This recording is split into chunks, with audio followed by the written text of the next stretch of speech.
ဒီနေ့တော့မြောင်းစော grammar ကိုလေ့လာကြည့်အောင်နော်မြောင်းစောဆိုတာကမြန်မာလိုရင်းနဲ့သို့မဟုတ်ရင်းဆိုတဲ့အဓိပ္ပာယ်ရတယ်ပေါ့နော်အလုပ်တစ်ခုကိုအလုပ်နှစ်ခုကိုတစ်ချိန်နဲ့တစ်ပြိုင်နက်တည်းမှာအတူတူလုပ်နေရဲဆိုရဲဟာကိုဖော်ပြတဲ့ grammar ဖြစ်တယ်အသက်ပိုင်းမြောင်းစောအသက်မပိုင်းမြောင်းစောဥပမာမရှိမြောင်းစောမရှိတာတောက်သည်မရှိမြောင်းစောတောက်ရင်းနဲ့ဣတာဖတ်သည်ဤကမြောင်းစောဖတ်ရင်းနဲ့နော်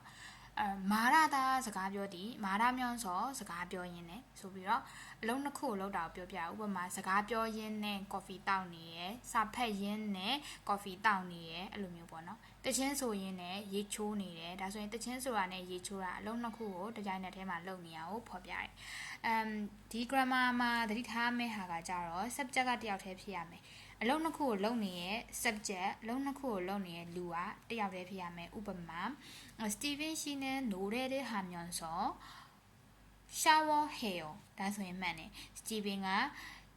တချင်းဆိုရင်လည်းရေချိုးနေတယ်အဲ့တော့မှ Steven ရှိနေနိုးတဲ့ဟာမျိုးဆိုဒုံစိန်က shower hair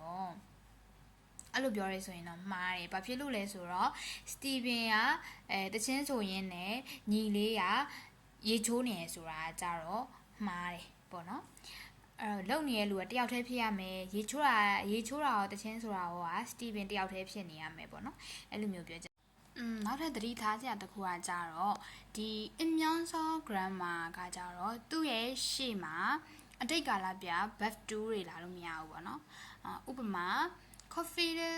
어제 친구하고 커피를 마셨으면서 이야기했어요. အဲ့လိုဆိုလို့ရှိရင်မှားတယ်